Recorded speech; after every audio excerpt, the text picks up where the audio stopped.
હનવી તને શું મળ્યું છે બેટા? મેડલ ક્યાંથી મળ્યું છે? દિલ્હી કોણે આપ્યું છે? રાષ્ટ્રપતિએ કેવું લાગી રહ્યું છે તમને મેડલ મળ્યું? સાહેબ હવે આગળ ક્યાં જશે તું? તું સત્યનારાયણ માનું છું. કેટલા બધા જીત્યા છે મેડલનું રિઝલ્ટ? બહુ બધા.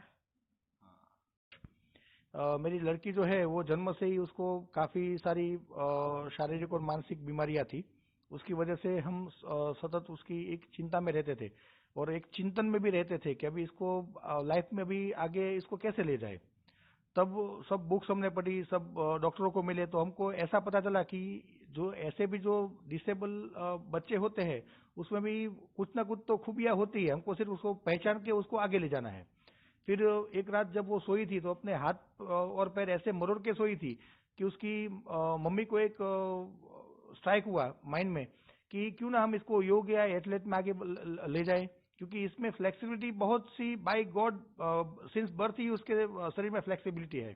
फिर नरथान उसके जो स्कूल है संस्कार कुंज, उसके ट्रस्टीज है परेश भाई पटेल, उसको हम मिले और उसके साथ बात किया तो उसने बोला कि हमारे पास एक बहुत अच्छे योग कोच है नम्रताबेन वर्मा करके, हम उसके पास इसको योग करवाते हैं।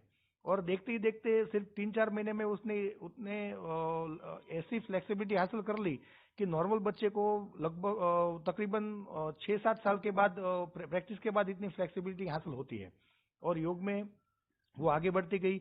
आज भी उसके हार्ट में प्रॉब्लम है, अभी भी उसकी जो बड़ी आंत रहती है उसमें भी अभी 75% वो काम नहीं करती है। हर रोज दवाई देती है तो ही वो स्टूल पास करती है। और वो डाउन सिंड्रोम है, इसके लिए उसका जो मानसिक विकास है वो भी थोड़ा कम है अभी, तो वो बोल नहीं सकती। इसके हिसाब से अभी कभी भी हमको ही उसकी वजह से उसके लिए बोलना पड़ता है।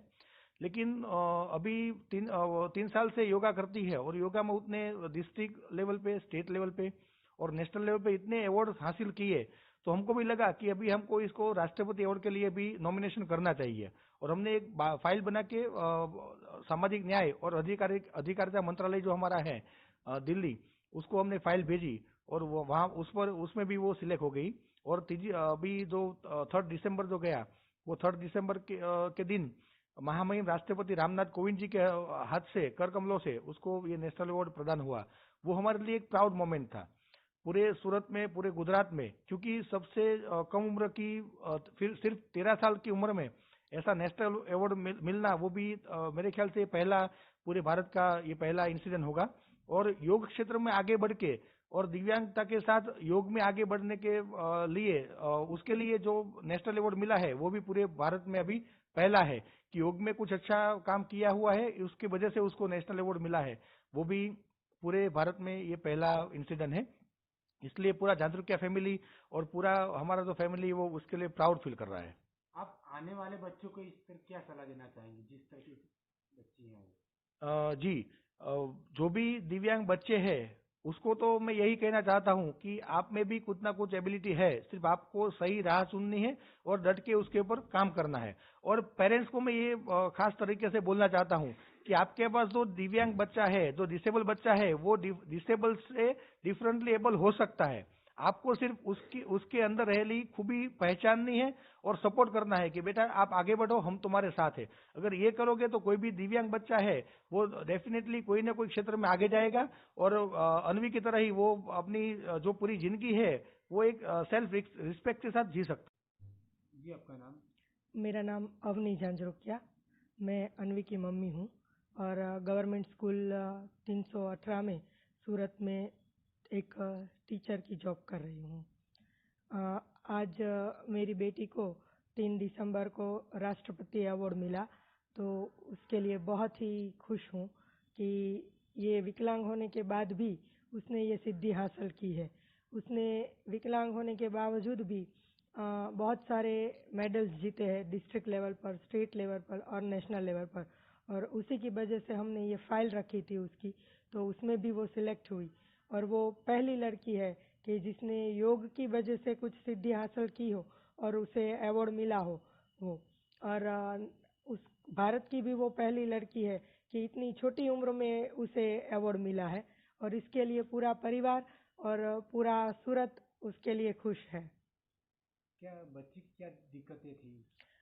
बच्ची जो है वो अभी पूरी तरह से बोल नहीं सकती है। उसके हार्ट में भी हॉल था, तो उसका एक ओपन हार्ट सर्जरी करवाया हुआ है और अभी भी उसका माइट्रल वाल है वो लीकेज है। डाउन सिंड्रोम की बीमारी है, इसके लिए उसका जो मानसिक विकास होता है वो थोड़ा डिले होता है। और उसकी बड़ी आंत है, उसमें हर्शस्प्रुंग डिजीज नामक एक बीमारी साथ में और भी है, तो उसमें उसकी बड़ी आंत है वो 75% काम नहीं कर रही है, तो उसके लिए उसे हर रोज दवाई देनी पड़ती है, तो ही वो स्टूल पास कर सकती है। तो इतनी सारी दिक्कतों के बावजूद भी हमने ऐसा सोचा कि ये बच्ची अपनी नॉर्मल लाइफ जी सके और समाज में कुछ अपना स्थान हासिल कर सके, इसके लिए उसे कुछ अलग करवाते हैं, कुछ ऐसा करवाता है जिसे वो अपना नाम हासिल कर सके। तो उसकी पढ़ाई में तो उसकी लिमिटेशंस थी कि दिमागी विकास थोड़ा कम होने की वजह से वो नॉर्मल बच्चों की तरह अपनी वही कक्षा के अनुसार वो पढ़ाई नहीं कर सकती थी। फिर हमने सोचा कि उसके लिए कुछ ऐसा सोचते हैं कि जहां उसकी लिमिटेशंस के साथ उसे आगे बढ़ाया सके। तो वो जब एक दिन सो रही थी तो हाथ पैर मरोड़ के सोई हुई थी, तो हमने सोचा कि उसका जो बॉडी है वो इतना फ्लेक्सिबल है, तो हम उसको योग करवाते हैं, तो उसके हेल्थ में भी हमको इम्प्रूवमेंट मिलेगा और उसके लिए भी अच्छा है।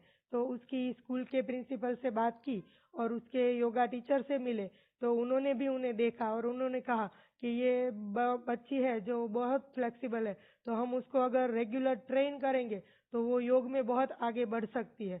और धीरे धीरे हमने उसको इस बारे में ले जाना चाहा और पिछले 3 साल से वो योग की प्रैक्टिस कर रही है और हमारे सामने वो बहुत ही आगे बढ़ रही है।